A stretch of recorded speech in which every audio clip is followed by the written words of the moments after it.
Bob, I was going to pet you while I talked. See, he only wants to choreograph stuff that he wants to do. I'm Oh, these roosters are going to be so fun. I don't think they've stopped since I brought the new ones in. I'm sorry, I find it very enjoyable. I'm sure it's probably annoying to the viewers to hear the roosters every 2 seconds. So, what was I going to talk about? What am I doing with all these new, this new flock? There's so much to talk about, I don't think I could fit it all in one video. To recap, there are 2 Welsummer roosters, 9 Welsummer hens. 9 of the hens and 1 of the roosters were born this spring, like February, I believe. Maybe it was March. I think it was February.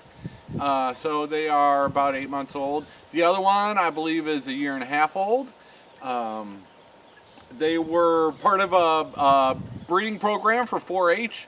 In fact, the person that I got them from has a Facebook page. I don't know if I can link that up there, but I'll definitely link it below.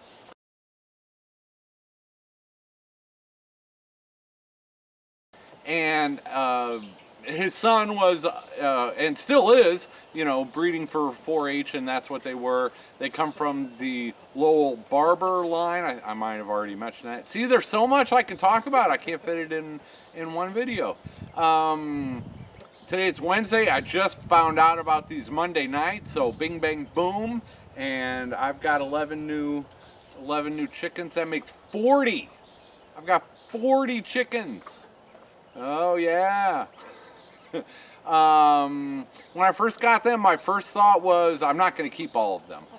It was kind of a you get them all deal, so I was looking for, you know, 4 or 5 Welsummers hens. And so now I got 9 of them. There were other people interested, so you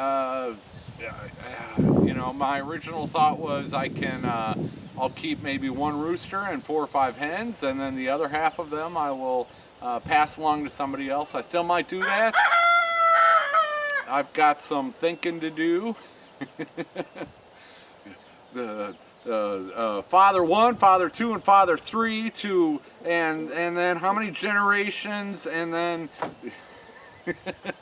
so I don't know what I'm going to do with them yet. I probably won't keep all of them, but they will be sought after. Let's see. So they are just now, you know, starting to lay eggs, and so I got to build more nest boxes. Now I have to build more nest boxes. I've got more hens that are laying.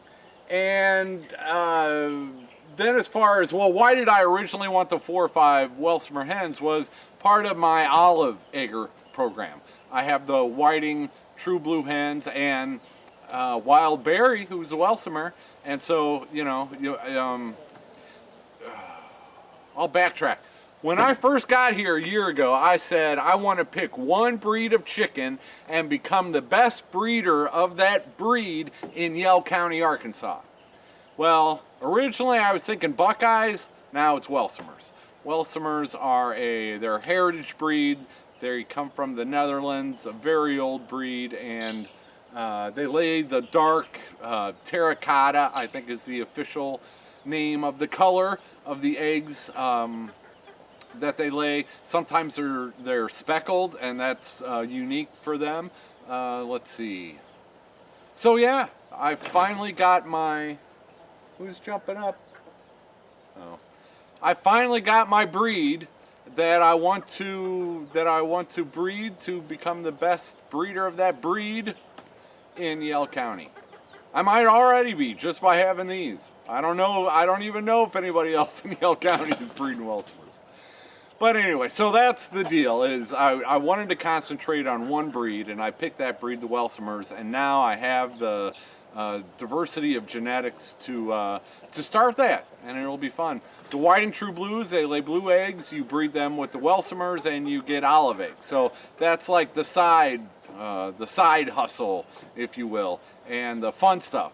For the Welsummers, I will be breeding to what are called the Standards of Perfection by the American Poultry Association. You know, they have the history and records of this breed for, I don't know, you know, maybe 100 years or so. So they know the traits that are desirable. You know, the comb size, the wattle size, the breast size, the leg height, you know, there's just the standards of perfection. And to keep that breed, you know, similar to its origins throughout the history that they have of however long. And so, in that case, yeah, that's what I'm going to try to do with these, is keep the breed going for future generations so that somebody, you know, 10 years from now can enjoy the Welsummers that are similar to the originals from, you know, however long ago. And then the olive eggers, those are fun. I can breed those for egg size, egg frequency, for the coloring of their feathers, for their personality, their temperament, and you know, I can pick my own standards with the olive eggers and the whiting true blues. But with the Welsummers, I'll be going by the historical standards. So, yeah. So I'll keep at least one rooster and at least 4 or 5 hens. Although I'm thinking more. Time will tell. I got thinking to do and I got work to do. I got so many projects I need to do right now. And I'm still not back to 100%. Thank you for the well wishes of getting better. It was a stomach flu, so it went by relatively quick. And I knew it wasn't food poisoning or something because I know who I got it from and they had it not that long ago. It's cracking me up all day long. Okay, I don't know what project I'm going to do right now, but I'm going to do something.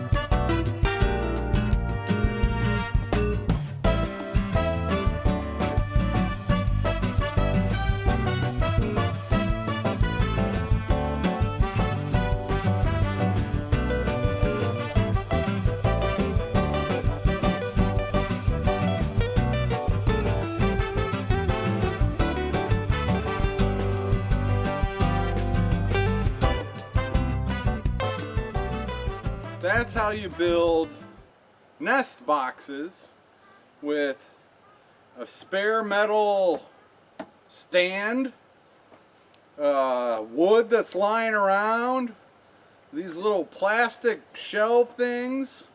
So I got 1, 2, 3, and if I trim the end of this end and put it in the middle here, probably get 4 in there. But they're probably only going to use one anyway. So, and it's small enough that I can take it out of the chicken coops when I move them around. And you know what? If it doesn't work, all it takes to pull this apart is a good pair of scissors. It's all zip ties, and yeah. So, good pair of scissors in about 5-10 minutes, and you can take it apart. And I'm not saying it's the best one in the world, but I'm saying it's pretty darn good for, oh, what was this, a half an hour and 20 zip ties? Alright, now I'll throw some hay in there and we'll see if they lay any eggs in it tomorrow. Alright, it's almost dark. They are settling in. And I know some of you are thinking, well, what about number 2 and her 4 little babes?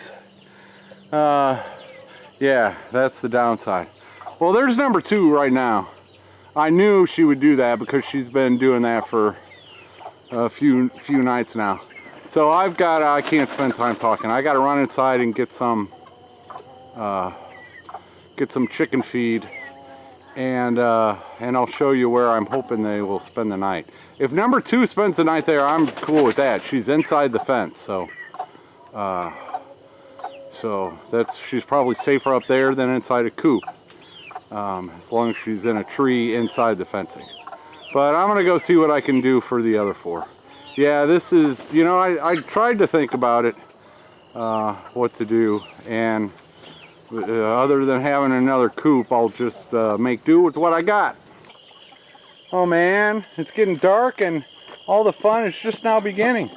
They haven't figured out that I put roosts in there. You can't even see them. They're all, I should have waited to put the nesting boxes in there. So they knew to go up on the roost.